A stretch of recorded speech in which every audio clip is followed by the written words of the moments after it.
هذا القرآن يوحدنا لطريق الخير يوجهنا الله تعالى أنزله ورسول الله معلمنا ورسول بسم اللہ الرحمن الرحیم۔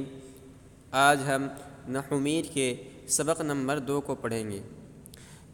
اس سے پہلے ہم نے اس کتاب کے مقدمے کو پڑھا تھا اور اس مقدمہ میں مصنف علیہ الرحمہ نے اپنی اس کتاب کے لکھنے کا مقصد بیان کیا تھا، اور انہوں نے بتایا تھا کہ میری کتاب لکھنے کا مقصد وہی ہے جو علم نحو کی غرض و غایت ہے، یعنی سیادت الذہن علی الخطأ اللفظی، کہ طالب علم کلمات عرب کو پڑھنے میں، عرب کے کلام کو پڑھنے میں لفظی غلطی سے محفوظ ہو جائے۔ انہوں نے بتایا تھا کہ میری کتاب لکھنے کا مقصد یہ ہے۔ آج سے صاحب کتاب اس کتاب کا باقاعدہ آغاز کر رہے ہیں، تو اس کے لیے انہوں نے فصل قائم کیا ہے۔ تو کہتے ہیں فصل بنا کے لفظ مستعمل در سخن عرب بر 2 قسم است۔ بنا کے جان لو لفظ مستعمل در سخن عرب بر 2 قسم است، کہ لفظ مستعمل وہ لفظ جو مستعمل ہو در سخن عرب، عرب کے کلاموں میں، بر 2 قسم است، 2 قسم پر ہے۔ تو انہوں نے بتایا کہ لفظ مستعمل کی عربوں کے کلام میں 2 قسمیں ہیں۔ سب سے پہلے ہمیں سمجھتے ہیں کہ لفظ کس کو کہتے ہیں۔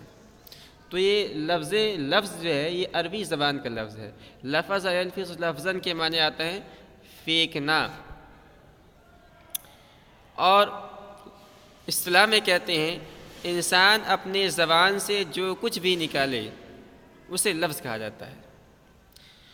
انسان اپنی زبان سے، اپنے منہ سے کوئی بھی لفظ نکالے اس کو لفظ کہتے ہیں۔ پھر اس لفظ کی 2 قسمیں ہیں، ایک ہے موضوع اور دوسرا ہے مہمل۔ موضوع معنی دار لفظ کو کہتے ہیں۔ مثال کے طور پر انسان نے اپنے زبان سے نکالا کتاب، قلم، کاپی، تو یہ سب جو ہے لفظ ہے، اس لیے کہ انسان ان سب الفاظ کا انسان نے تلفظ کیا ہے، اور ان میں سے ہر ایک کے معنی ہیں۔ کتاب کے معنی ہیں ایک خاص چیز جو 2 ورقوں کے درمیان ہو، 2 دفتیوں کے درمیان ہو۔ قلم کے معنی ہیں لکھنے کا آلہ۔ کاپی کے معنی ہیں لکھنے وہ رجسٹر جس کے اندر لکھا جائے۔ تو ان میں سے ہر ایک کے معنی ہیں، تو ان کو کہا جاتا ہے لفظ موضوع، اور اسی کا دوسرا نام مستعمل ہے۔ اور لفظ کی دوسری قسم ہے مہمل، جس کے کوئی معنی نہ ہو، جیسے انسان بولتا ہے کتاب وتاب، کاپی واپی، قلم ولم، تو اس کے اندر جو وتاب ہے، ولم ہے، واپی ہے، یہ سب مہمل لفظ ہیں، ان سب کے کوئی معنی نہیں ہے۔ تو جو موضوع ہے، موضوع کا ہی دوسرا نام مستعمل ہے۔ اس کے عربوں کی زبان میں، عجمیوں کی زبان میں نہیں، اردو زبان میں نہیں، بلکہ عربوں کی زبان میں 2 قسمیں ہیں۔ عرب لوگ اس کو 2 قسم پر تقسیم کرتے ہیں۔ بدا کے لفظ مستعمل در سخن عرب بر 2 قسم است، جان لو کہ وہ لفظ جو مستعمل ہو در سخن عرب، عربوں کے کلام میں، بر 2 قسم است، 2 قسموں پر ہے، مفرد و مرکب۔ پہلی قسم ہے مفرد اور دوسری قسم ہے مرکب۔ اب مفرد کس کو کہتے ہیں، مرکب کس کو کہتے ہیں، ان میں سے ہر ایک کی تعریف کر رہے ہیں۔ کہہ رہے ہیں مفرد لفظ باشد، یہ لفظ ہے، لفظ نکرہ ہے، لفظ مفرد لفظ باشد تنہا کی دلالت کند بر یک معنی۔ مفرد لفظ باشد تنہا، مفرد وہ تنہا لفظ ہے، وہ اکیلا لفظ ہے کہ دلالت کند بر یک معنی، جو ایک معنی پر دلالت کرے۔ مفرد وہ لفظ ہے جو ایک معنی پر دلالت کرے، یعنی انسان اپنی زبان سے جو الفاظ نکال رہا ہے اس کے بس ایک ہی معنی ہے۔ جیسے کتاب کے معنی ایک ہیں، وہ خاص چیز دو دفتیوں کے درمیان ہو۔ قلم کے معنی ایک ہے، لکھنے کا آلہ۔ تو اس کو مفرد کہتے ہیں۔ وہ آیا کلمہ گوین، اور اس کو کلمہ بھی کہتے ہیں۔ مفرد کا دوسرا نام ہے کلمہ۔ تو مفرد اور یہ کلمہ، یہ دونوں کوئی الگ الگ چیز نہیں ہے، بلکہ دونوں ایک ہی چیزیں ہیں۔ وکلمہ برسے قسم است، اور کلمہ کی 3 قسمیں ہیں۔ کلمہ کی 3 قسمیں ہیں۔ اسم چوں رجلن، پہلی قسم ہے اسم جیسے کہ رجلن، و فعل چوں ضربہ، دوسری قسم ہے فعل جیسے کہ ضربہ، و حرف چوں حل، اور تیسری قسم ہے حرف جیسے کہ حل۔ چنانکہ در تصریف معلوم شدہ است، چنانکہ در تصریف معلوم شدہ است، جیسا کہ علم صرف میں معلوم ہوا ہے، جیسا کہ علم صرف میں معلوم ہے۔ تو ہم نے کتاب کے مقدمے میں بتایا تھا کہ علم نحو جو عربی زبان کا جو گرامر ہے، جس کو ہم عربی زبان کا جو گرامر ہے، اس کے اندر بنیادی 2 چیزیں ہیں۔ ان میں سے پہلی چیز کو کہا جاتا ہے علم نحو، جس میں مرکزی بحث، جس کے بحث کا محور ہوتا ہے ہر کلمات کا آخری لفظ پر کیا اعراب آئے گا۔ علم نحو کے اندر یہ بنیادی طور پر مقصد ہوتا ہے۔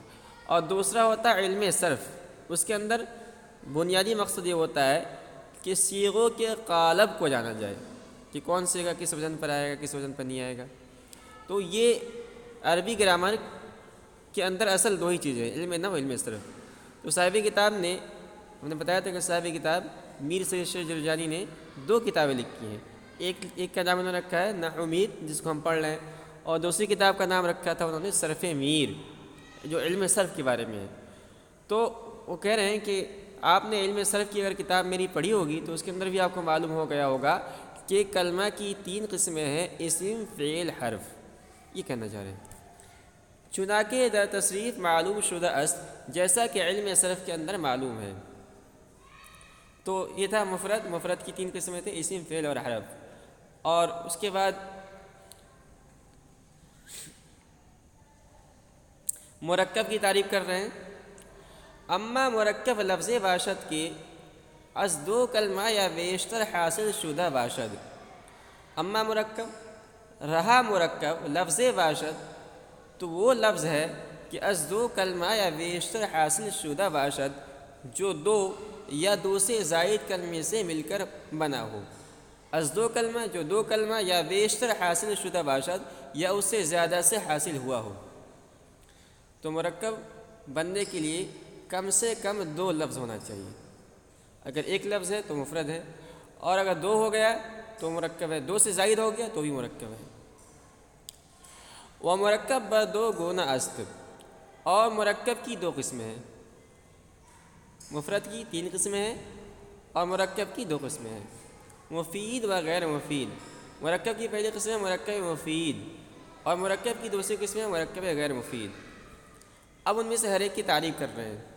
مفید است کے چوں قائل برآں سکوت کند، مرکب مفید است کے وہ مرکب ہے، مفید است کے مفید وہ مرکب ہے کہ چوں قائل برآں سکوت کند، کہ جب کہنے والا برآں سکوت کند اس پر خاموشی اختیار کرے، سامع را خبر یا طلب معلوم شود، تو سننے والے کو خبر کوئی خبر یا طلب معلوم شود معلوم ہو۔ تو مفید کے معنی آتے ہیں وہ چیز جو فائدہ مند ہو۔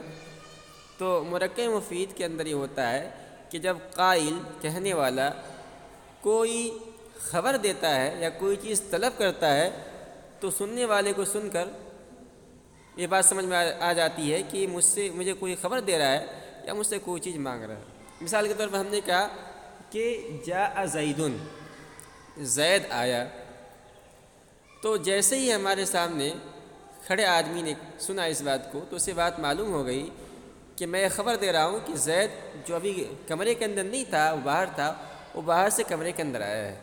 تو جاء زیدن سن کر سننے والے کو، سامع کو یہ بات خبر معلوم ہو گئی کہ یہ زید کمرے کے اندر آیا ہے، روم کے اندر آیا ہے۔ یا ہم نے کہا کہ ایتی بالماء، پانی لاؤ، تو جیسے ہم نے سامع سے اپنے مخاطب سے بات کہی تو میرے اس کلام کو سنتے ہی مخاطب کو یہ بات معلوم ہوئی کہ میں اس سے کوئی چیز مانگ رہا ہوں، اس سے پانی مانگ رہا ہوں، تو اس کا نام ہوتا ہے مفید، مرکب مفید۔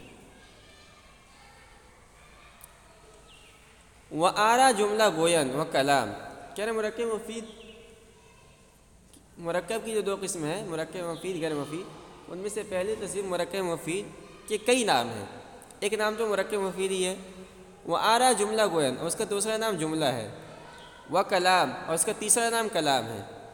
وآرا جملہ گوین و کلام، اور اس کو جملہ اور کلام بھی کہتے ہیں، ٹھیک ہے۔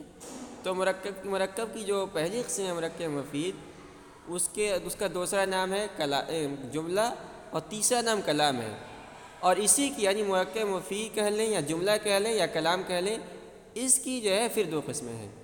پس جملہ با دو قسم اصل، پھر جملے کی دو قسمیں ہیں، خبریہ و انشائیہ۔